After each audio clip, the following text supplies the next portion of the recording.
Olá, meus amigos, estamos dando continuidade ao nosso curso de Fundamentos da Doutrina Espírita, patrocinado pelo nosso espírita.info, o nosso site de espiritismo com atividades espíritas exclusivamente online. Vamos examinar hoje um outro grande tema da nossa doutrina espírita, que são a influência da matéria sobre o espírito. Um tema habitualmente pouco examinado em nosso movimento espírita, mas que tem uma repercussão muito grande na verdadeira compreensão da dinâmica do processo reencarnatório. Essa ideia de que o espírito encarnado ele está numa espécie de prisão, ela é muito antiga. Se nós pegarmos textos, por exemplo, da tradição egípcia, oriundos da personalidade de Hermes Trismegisto, nós vamos ver que essa ideia já está presente. No Corpus Hermeticum, que é um livro milenar, que ainda hoje é traduzido e estudado, há o seguinte pensamento: a consciência presa à natureza corpórea praticamente vive nela. Para dizer que a consciência não física, o espírito, está preso no corpo, ou seja, que o espírito, ao se identificar com a matéria, ele passa a sofrer dela uma restrição tão intensa que se assemelha a uma verdadeira prisão. Se nós pegarmos, por exemplo, Platão, o Fédon, que é um livro de diálogos, onde Sócrates é a grande figura, há um momento em que o próprio Sócrates vai dizer que o corpo é um fator de perturbação para a alma. Sim, porque a alma liberta do corpo, ela tem uma autonomia, ela tem uma identidade, ela tem uma liberdade de ação que não tem enquanto encarnada. Quando ela se identifica com o corpo, esse corpo passa a funcionar para ela como um fator, segundo Sócrates, de perturbação. A gente vai ver essa ideia muito forte em Jesus. Olha esse texto de Marcos. Orai e vigiai para não cairdes em tentação. O espírito está pronto, mas a carne é fraca. Notem que essa ideia fantástica de Jesus, que nos recomenda a vigilância nas nossas ações e a oração permanente, se segue a esse pensamento. O espírito está pronto, mas a carne é fraca. Ou seja, a ligação desse espírito com a carne, com a corporeidade, coloca-o numa situação de fragilidade. O espírito está pronto. Pronto aqui não no sentido de completo, arrematado, reta final, porque se ele tivesse pronto, ele não iria nem mais reencarnar, porque a reencarnação é apanágio de espíritos que estão em necessidade de crescimento, excetuando-se situações muito especiais de espíritos puros, como Jesus, por exemplo, que reencarnou na Terra. Mas, via de regra, a reencarnação é inerente ao espírito que ainda tem o que aprender. Então, o espírito está pronto no sentido de que ele já pode lidar com isso de uma forma ideal. Ele está pronto porque ele já adquiriu o livre-arbítrio, ele já adquiriu a consciência do certo ou errado. Diferente dos animais, por exemplo, que não estão prontos para lidar com a carne. Os animais são súditos dos próprios instintos. A vida é uma vida determinística, é biológica, segue apenas os impulsos da matéria. Já o espírito, o homem, né, já com a individualidade, não. Ele pode lidar com isso, ele sabe lidar com isso, ele tem como enfrentar essas dificuldades. Então, a carne é fraca. A encarnação nos coloca num mundo frágil. Há muitas dificuldades inerentes à vida, mas o espírito está pronto, o espírito está habilitado para lidar com essas influências de uma forma ideal. E Allan Kardec, logo na introdução do Livro dos Espíritos, quando faz um resumo da doutrina espírita, no item 6, ele vai emitir essa frase, que a gente lê, mas que a gente não aprofunda nela. O espírito encarnado está sob a influência da matéria. O espírito encarnado tem que ser examinado sob um contexto muito especial, muito particular, porque toda a corporeidade exerce sobre ele uma influência, que é uma influência que, ao se libertar da matéria pela morte, paulatinamente deixa de existir. Essas ideias nos permitem aqui fazer uma diferença entre dois conceitos. Essa diferença é feita por filósofos espiritualistas e pelos grandes autores clássicos do espiritismo, Leon Denis, Aksakov, Bozano, Paul Gibier, Gustavo Gelei, todos eles fazem essa diferenciação entre individualidade e personalidade. Então, o que é que nós chamamos de individualidade? O próprio espírito. É o ser espiritual. É uma consciência não física, que é a sede da inteligência e dos sentimentos. Nada nós sabemos desse ser espiritual. Porque tudo que nós sabemos chega a nós através da sua encarnação, não é? Do que ele manifestou enquanto encarnado. Isso já é o outro conceito, que é o conceito de personalidade. A personalidade, persona quer dizer máscara, não é isso? A personalidade é o que nós assumimos em cada encarnação. É o resultado da interação desse espírito com as influências sofridas da corporeidade. Então, eu, Ricardo Baesso, sou uma personalidade. E a individualidade que está fazendo parte da personalidade Ricardo Baesso? Nada sabemos dela. Em cada encarnação, assumimos uma personalidade em decorrência do nosso contexto, do cenário de vida em que estamos. Essa personalidade vai se somando paulatinamente à individualidade, construindo o ser espiritual. Então, o espírito, a individualidade, em cada existência, assume uma personalidade para aprender mais. A essência do espírito está aprender pela experiência. Mas que influências são essas? Que influências são essas tão importantes que vão fazer com que um ser espiritual, uma individualidade, assuma uma condição toda própria, toda particular, assuma uma personalidade?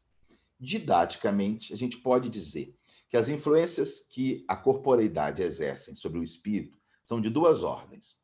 Influências, primeiro, do próprio corpo, biológica, e influências do ambiente, da criação, da educação, da história, do meio em que ele está inserido. Examinando inicialmente a questão biológica, né? O espírito, ao tomar um corpo, ele vai se submeter a genes herdados dos pais e a um cérebro, a um corpo que foi construído para ele, para aquela encarnação. Esse cérebro exerce sobre a sua ação uma potente influência. Esse exemplo nos mostra o que seria um espírito encarnado, preso ao cérebro, e um espírito desencarnando, ou seja, sendo retirado da corporeidade, quer dizer, a libertação. Allan Kardec sempre considerou a morte como uma libertação. É um fim de linha, terminou a tarefa, né? Concluiu o que tinha que fazer. A vida real é a vida espiritual. A vida material é a vida da constrição, né? É a verdadeira prisão que nós estamos inseridos por necessidade de aprendizagem. Olha esses dois pensamentos de Allan Kardec como são importantes. Esse aqui, no Livro dos Espíritos, no item 368. Kardec vai dizer assim: o exercício das faculdades depende dos órgãos que lhe servem de instrumento. Porque enquanto encarnado, o espírito tudo faz através do corpo. Ele depende do cérebro, né? Para sentir, para pensar, para agir.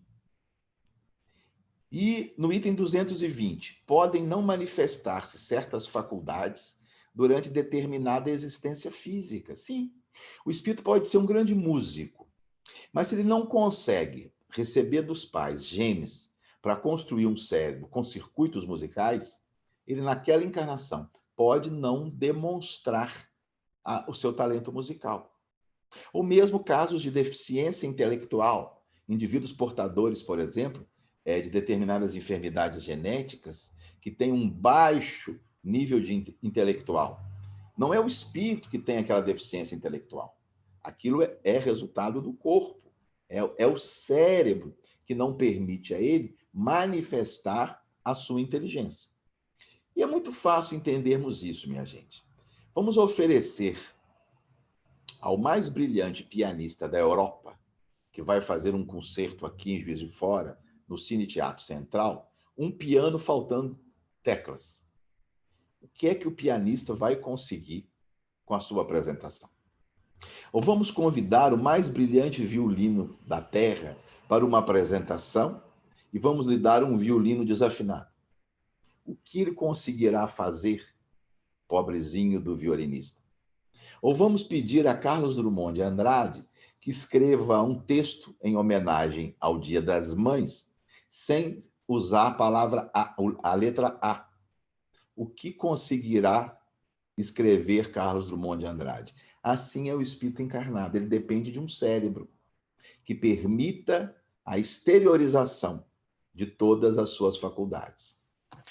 Eles costumam dizer que o nosso cérebro é um órgão extraordinário, 85 bilhões de neurônios, trilhões de sinapses. Do ponto de vista espírita, não tem nada disso. O cérebro, para nós, é um grande abacaxi.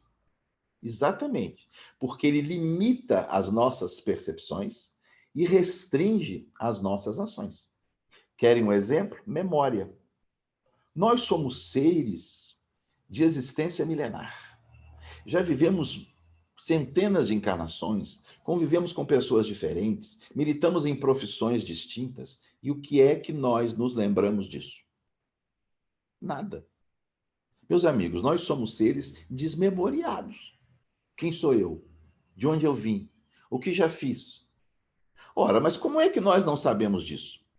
Porque o nosso cérebro não detém essas memórias. Nosso cérebro é novo, foi construído para nós para essa encarnação. Então, ele não permite que a gente tenha acesso à nossa memória integral, a memória do espírito. Querem mais um exemplo? Por exemplo, nós estamos mergulhados no oceano de ondas eletromagnéticas. Ao nosso redor passa raio-x, raios gama, ultravioleta, infravermelho. Mas nós só conseguimos registrar as ondas eletromagnéticas do espectro da luz visível, que vai de 400 a 700 nanômetros. Uma abelha, quando olha para uma flor, vê no néctar da flor uma coloração, dizem belíssima, né? A gente não sabe, de um verde fosforescente, resultado das radiações ultravioleta, que vão acima de 700 nanômetros. Nós não conseguimos enxergar a beleza desse verde fosforescente. Por quê? Porque o nosso cérebro foi construído para só conseguir registrar nesse espectro de vida. Mas e enquanto espíritos? Nós não conseguimos registrar essas ondas eletromagnéticas? Claro, e muitas outras. Mas enquanto encarnados, não, porque o cérebro não permite. Um outro exemplo, os sons. Nós estamos mergulhados num oceano de sons diferentes, mas nós só conseguimos registrar aqueles que têm uma frequência de 20 a 20 mil hertz. Baleias e elefantes escutam melhor do que nós. Ouvem na faixa do infrassom. Os cães escutam melhor do que nós, na faixa do ultrassom. Mas e como espíritos? Como espíritos nós não conseguimos registrar esses sons? Claro, e muitos outros. Mas enquanto encarnados, não, porque o nosso cérebro não permite. E para complicar, a gente fica velho. Aí começa esse negócio, troca nome de filho, esquece nome de neto, não é? Vai pegar uma coisa no chão, leva um jeito na coluna, vai pegar um copo, derruba a xícara. Esses são os fatores da corporeidade. Eu trouxe dois exemplos pessoais, dois pacientes que eu acompanhei que mostram como essa influência é importante. Esse primeiro caso, eu trabalhava como clínico numa clínica psiquiátrica chamada São Domingos, na cidade de Juiz de Fora. Quando internou-se um cidadão com um caso muito estranho, era um cidadão de 50 anos, que era um indivíduo de vida normal, boêmio, mulherengo, essa coisa toda, e de repente assume um caráter extremamente religioso, transforma-se num beato, abandona a pescaria com os amigos, o boteco com a cerveja, passa a frequentar a igreja, lê Bíblia o dia inteiro, exigir da mulher e das filhas que o acompanhem. E como estava religioso demais, foi chamado um médico. O médico, olha, isso aí está parecendo uma esquizofrenia, são delírios místicos. E ele então foi internado na clínica São Domingos para um tratamento psiquiátrico. Certo dia, na hora do almoço, ele tem uma queda, uma crise convulsiva e entra em coma. Eu, então, o atendi e o transferi para um hospital clínico para investigar aquele quadro. E foi feito nele um exame de imagem, uma tomografia do cérebro, e notou na região do córtex pré-frontal um imenso tumor. Esse tumor foi retirado e, após a cirurgia, ele voltou a ser o que era anteriormente. boêmio, pecador, cachaceiro. Um segundo exemplo eu acompanhei quando fazia minha residência médica no Hospital da Lagoa. Uma jovenzinha que se internou, tinha 18 para 19 anos, portadora de lúpus eritematoso sistêmico. E o lúpus é uma doença autoimune que pode comprometer certos órgãos. No caso dela, comprometeu o cérebro. Ela teve uma cerebrite lúpica e o cérebro dela ficou comprometido. E o que aconteceu? Uma mudança radical de comportamento. Ela que, quando nós a atendemos, era uma moça tímida, que quase sequer nos olhava nos olhos, muito acanhada, com o processo inflamatório do cérebro, decorrente do lúpus, assumiu uma personalidade excêntrica, extravagante e até obscena. Tão obscena que tentava tocar as genitálias dos residentes quando entravam no quarto. Esse quadro durou mais ou menos 100 dias. Ela foi submetida a um intenso tratamento imunossupressor, a inflamação desapareceu e, ao final, recebeu alta com o seu comportamento inicial daquela jovem acanhada e etc. Mas se nós sofremos influências do corpo, também na corporeidade sofremos importantes influências do ambiente. Essas influências começam quando o espírito ainda está na barriga da mãezinha. Hoje há uma psicologia que estuda o psiquismo do feto. Sabe-se que fatos que acontecem nesse período de 9 meses vão influenciar na personalidade da criança. Essa influência será notável, né? Nos primeiros anos de vida, os exemplos dos pais, o tipo de vida, depois na escola, contato com os colegas, com o professor e, portanto, a vida toda. Ortega Gasset, um pensador espanhol do século passado, ele dizia assim: eu sou eu e as circunstâncias, para mostrar como nós somos influenciados pelo meio. Essa influência é tão importante, notem só o que Kardec vai dizer nesse item 216 do Livro dos Espíritos. Kardec perguntou aos espíritos se o mesmo espírito, em encarnações diferentes, seria facilmente reconhecido. É uma pergunta lógica, se é o mesmo espírito. Os benfeitores disseram que de forma alguma. Porque as influências que ele vai sofrer são tão importantes que a manifestação da sua consciência, ou seja, a sua personalidade, pode ser muito diferente. E vai dizer, olha só, se de senhor, numa encarnação, passa a escravo na outra, inteiramente diversos serão os seus gostos e dificilmente o reconhecereis. O mesmo espírito, encarnações diferentes, podem nem ser reconhecidos pelas influências sofridas do ambiente. Um dos belos exemplos na área da neurociência, nesse particular, foi promovido pela doutora Marta Fará, uma neurocientista da Universidade da Pensilvânia. A doutora Marta estudava desenvolvimento na infância, quando teve uma filha. Mas como ela trabalhava muito, ela precisava de babás para ajudar a cuidar das filhas. E algumas dessas babás tinham filhos pequenos e levavam os filhos também, eventualmente, pequenos, para casa, brincava com a sua filhinha. E ela notou uma coisa extraordinária. Até os 2 anos de idade, os filhos das suas babás e a sua menina tinham o mesmo comportamento. A mesma inteligência executiva, a mesma linguagem, a mesma criatividade. Mas depois dos 2 anos, instalava-se uma diferença gritante. A sua menina passou a expandir essas funções cognitivas de uma forma desproporcionalmente maior do que os filhos de suas babás. E ela resolveu, então, estudar isso em laboratório. O que ela fez? Ela separou ratinhos e colocou alguns ratinhos no ambiente de pobreza, sem a presença da mãe, o estresse da solidão, com uma alimentação muito pobre e sem nenhum estímulo cognitivo. E pegou um outro grupo de ratinhos, que eram criados junto com as mães, estimulados cognitivamente e com uma alimentação muito rica em nutrientes. Pôs-se a acompanhar esses ratinhos e, quando se tornaram adultos, ela foi estudar o cérebro desses ratinhos. E notou algo impressionante. Uma região do cérebro chamada hipocampo era muito mais desenvolvida nos ratinhos que tiveram uma dieta boa e um estímulo cognitivo. O hipocampo é uma região do cérebro muito importante na memória e no aprendizado.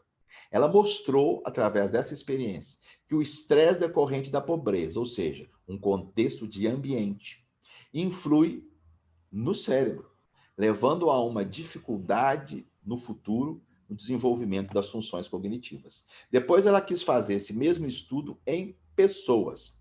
E ela pegou estudantes pré-adolescentes, um grupo de indivíduos oriundos de regiões mais pobres da América do Norte e um outro oriundo de classe média alta. E foi estudar o cérebro desses jovens através de um exame chamado ressonância nuclear magnética funcional. E observou a mesma coisa que ele tinha observado nos ratinhos.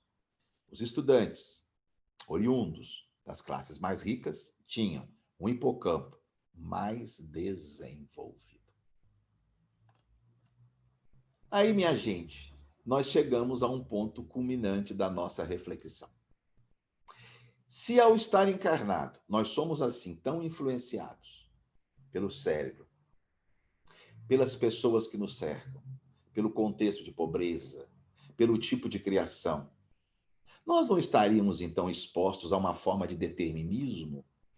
Se nós somos escravos do cérebro, nós não estaríamos, por esse cérebro, determinado a agir segundo os seus impositivos? Se nós somos assim tão influenciados pelo nosso contexto ambiente, pelo tipo de criação que sofremos, pelas dificuldades decorrentes da pobreza, pelo abandono, pelas carências, nós não estaríamos submetidos a um determinismo ambiental? Nós não seríamos resultado do ambiente que nós vivemos? E aí, como fica o livre-arbítrio? Se eu estou tão influenciado assim por esse contexto, como eu posso decidir acertadamente? Eu não estarei em meus atos refletindo apenas o que o meu cérebro diz? Eu não estarei em minhas escolhas retratando apenas o que o meio me mandou fazer? E a resposta é não. Nós vamos entender que as influências que o espírito sofre são fatores predisponentes, fatores precipitantes, nunca determinísticos. Voltamos a Jesus. A carne é fraca, mas o espírito está pronto. O espírito está apto, em condição de lidar com essas influências de uma forma ideal, de uma forma correta, de uma forma nobre. Porque não existem determinismos biológicos. Embora haja uma influência do cérebro, o espírito é senhor da matéria. E sempre pode, ou quase sempre pode, fazer prevalecer a sua vontade. Não existe um determinismo do ambiente. Somos influenciados por ele, mas nós podemos fazer valer a nossa vontade, a nossa decisão, o nosso esforço pessoal para superar essas influências. É o que Allan Kardec vai dizer nessas duas citações que nós trazemos aqui. No Livro dos Espíritos, no item 845, Kardec diz assim: não há arrastamento irresistível quando se tem a vontade de resistir. Os arrastamentos existem, são tendências, probabilidades, mas sempre o espírito mantém o que Allan Kardec chama de vontade. Fazer prevalecer o seu autocontrole, a sua decisão e superar essas influências. E no Evangelho segundo o Espiritismo, Kardec vai dizer, no capítulo 9, item 10, o homem não se conserva vicioso, senão porque quer permanecer vicioso. Aquele que queira corrigir-se, sempre o pode. Jamais nós podemos justificar os nossos atos equivocados levando a responsabilidade para o nosso corpo ou para as influências que sofremos do meio. Jamais. Acima de tudo, nós somos senhores do nosso destino. Nós somos construtores da nossa vida. E a gente conclui com esse pensamento que o André Luiz nos apresenta no livro Missionários da Luz. O espírito, ao reencarnar, ele herda do corpo tendências e não qualidades. Essas tendências estão expressas no corpo, no cérebro e nas influências que sofre das pessoas que o cercam, mas não são qualidades, porque as qualidades, os valores morais, estes são do próprio espírito. Muita paz.